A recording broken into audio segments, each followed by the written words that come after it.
Ticket अपने महाराष्ट्र में लगभग 20 मार्च के आसपास से अपने यहाँ चालू हुआ है। जब से पहले महाराष्ट्र गवर्नमेंट ने लॉकडाउन किया 20 मार्च के आसपास, फिर 23 तारीख को मोदी जी ने और 25 तारीख से पूरे देश में लॉकडाउन हुआ। महाराष्ट्र से चालू हुआ पहले, उसके बाद से लगभग तभी तो डर के मारे लगभग 80% बाजार बंद हो गई थी। जब पूरे देश में लॉकडाउन चालू हुआ तब नागपुर मार्केट की बात कर रहा हूँ, 80% बंद हो गई थी, 20% लोग चालू थे। और उस दरमियान थोड़ा लोगों को लग रहा था कि माल मिलेगा कि नहीं मिलेगा, तो वो हिसाब से उस दरमियान थोड़ा 25 तारीख से लेकर 31 तारीख तक थोड़े बहुत भाव भी अच्छे खासे सोयाबीन तेल के बहुत बढ़े। अपने यहाँ लगभग नागपुर में 65% सोयाबीन तेल बिकता है, बाकी 35% में सभी तेल आ जाते हैं। फल्ली तेल है, सनफ्लावर तेल है, पाम तेल है, कॉटन है, ये सब 35% में आते हैं। 65% अपने यहाँ सोयाबीन तेल बिकता है नागपुर में। तो उस दरमियान एक हफ्ते के लिए, क्योंकि प्लांट वगैरह भी बंद थे, आजू बाजू में करीबन 8-10 प्लांट है अपने नागपुर के आजू बाजू में, वो भी बंद थे। तो करीबन एक हफ्ते के लिए थोड़ी बहुत आपाधापी हुई। पर 1 तारीख के बाद कलेक्टर साहब से हमारी 29 तारीख को मीटिंग हुई थी, 29 मार्च को। तो उन्होंने बोला आप दुकान शुरू कीजिए और आप सप्लाई करिए। और कभी प्लांट भी बंद थे, फिर उन्होंने प्लांट वालों को भी बोला, हमने उनको सब प्लांटों की डिटेल दिया, नंबर दिया। उन्होंने प्लांट भी 1-2 तारीख से चालू करवाया, दुकान भी 30-31 को खुल गई। उसके बाद सप्लाई इजी होती गई और उसके बाद से जो भाव बढ़े थे वो वापस नीचे भी आ गए। और आज की तारीख में भाव एकदम कंफर्टेबल लेवल पे है। 1450 का सोयाबीन है, जो हमने 1600 1650 बिक गया था वो टाइम पे। सोयाबीन का टिन 15 kg का 1450 रुपये का है। अब ये कोरोना का प्रकोप से फिलहाल तो ऐसा हो गया है कि आज मार्केट में सभी व्यापारियों की, जो होलसेल वाले हैं, चिल्लर वाले जो भी है, सभी के आज पेमेंट सभी के फंसे हुए हैं। बाहर गाँव वाले तो आ ही नहीं रहे, जो माल लेने आते थे और पहले का पैसा दे के जाते थे, वो तो पेमेंट तो पूरा जाम ही है। लोकल वाले आ रहे हैं तो ले जा रहे हैं, तो पुराना देख के नया ले जाते हैं। धंधा आज की तारीख में आधा है, क्योंकि बारगांव जो अपने नागपुर मार्केट को लग के है, भंडारा है, गोंदिया है, चंद्रपुर है, वर्धा है, यवतमाल है, गढ़चिरौली है, तो ये सब जो डिस्ट्रिक्ट प्लेसेस है, ये सब वहाँ के व्यापारी नागपुर से ही खरीदी करते। सिटी बिल के लिए हमने भी चेंबर के थ्रू ही किए थे।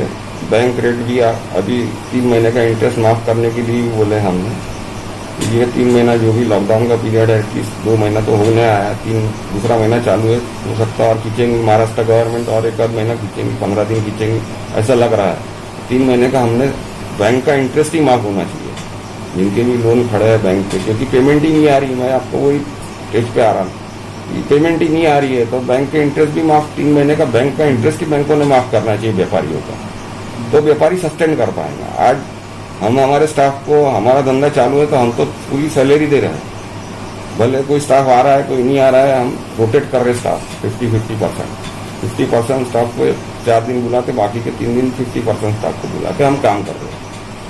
पर पेमेंट तो जो 4 दिन नहीं आ रहा उसको भी महीने भर की पूरी दे रहे हैं। हमारा चालू है करके हमको पूरा ही देना है, भले हम 50% स्टाफ में काम कर रहे हैं पर हम पूरे पेमेंट दे रहे हैं, तो वो चीज पे तो हम कर नहीं सकते। और धंधा हो गया आधा, क्योंकि आधी ग्राहकी बाहर गाँव की है, जो आ ही नहीं पा रहे बेचारे लॉकडाउन की वजह से। अपने डिस्ट्रिक्ट ही सील है, नागपुर डिस्ट्रिक्ट के अंदर में भी इंटरव्यू में बोला था कि लॉकडाउन आपको चरणबद्ध तरीके से खोले सिवाय कोई चारा नहीं है।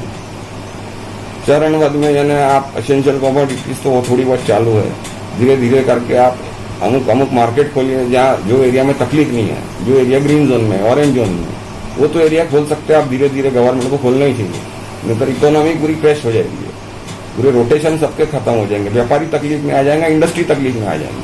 आज इंडस्ट्री आपने अमुक SEZ में या बाहरगांव में, ग्रामीण में चालू भी कर दी है, पर माल बिकेगा कहाँ उसका? माल बेचने तो उसको बाजार में आना पड़ेगा।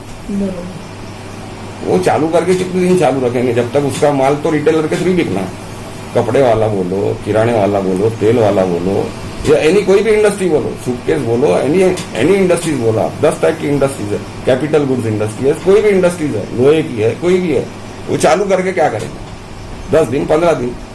पर लोहे वाले की दुकान बंद है तो लोहा का क्या? 12 महीने सबको मेरी फैक्ट्री में मास्क दिया है, सैनिटाइजर के लिए पहले बाहर ही रखा हुआ है, सब वो हाथ और सब मुंह हफ्ते और मुंह लगा के सैनिटाइज करके ही आना है उनको अंदर, और आधे वर्कर पे काम कर रहे हैं और सोशल डिस्टेंस मेंटेन रख के ही काम कर रहे हैं। तो ये हम हमारे यहाँ पैकिंग यूनिट में हम हमारा कर रहे हैं, जो हिसाब से उनकी गाइडलाइन है वो हिसाब से हम फॉलो कर रहे हैं सरकार की गाइडलाइन। जब 22-23 तारीख को हुआ तभी भी उन्होंने बोल दिया कि भैया आप चालू रखो, पर 7-8 दिन हमने इसलिए बंद रखे थे कि मार्केट भी बंद था और दूसरी बात सब घर वाले भी नहीं बोल रहे, नया नया था, सबको डर लग रहा था। फिर कलेक्टर साहब ने हमको बोले कि भैया आप चालू करो 29 मार्च को, हाँ 28 मार्च को, 30 मार्च से हमने वापस मंडे से चालू। रीपैकर तो लगभग यहाँ पे जितने व्यापारी उसमें से आधे सोयाबीन तेल भरते हैं।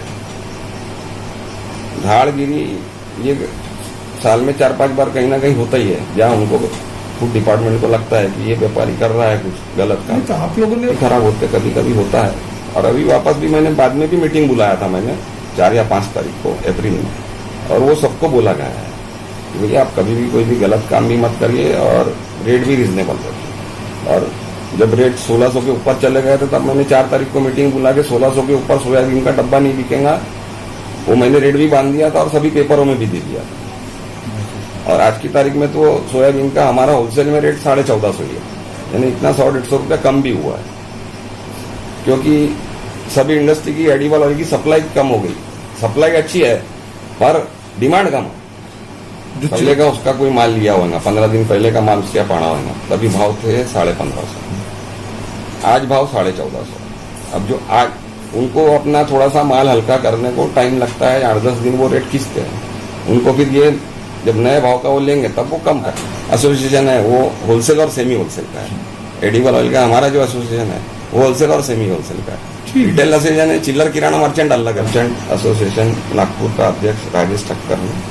मैं आप सभी से विनती करता हूँ कि ये कोरोना महामारी बहुत बड़ी बीमारी है, ना अभी तक इसका इलाज निकला है और शायद हो सकता है 6-8 महीने इसकी वैक्सीन निकलने को लगे। तो मैं आप सबसे सभी अपनी प्यारी जनता, अपने भाई बहनों से रिक्वेस्ट करता हूँ कि आप स्टे होम, स्टे सेफ रहे, घर पे रहे, और जो हमारी सरकार गाइडलाइन देती है, महाराष्ट्र सरकार और सेंट्रल गवर्नमेंट जो हमारी गाइडलाइन देती है वो आप फॉलो करिए और उनके हिसाब से ही आप चलिए। और आप मास्क जरूर पहने बाहर निकलते हैं तब, और अपने हाथ आधे 1 घंटे में 1-1 घंटे में आप हर बार 20-20 सेकंड के लिए कम से कम सैनिटाइज करिए या साबुन से धोइए। ये मेरी आप सबसे अपील है और मैं आपसे सबसे विनती करता हूँ।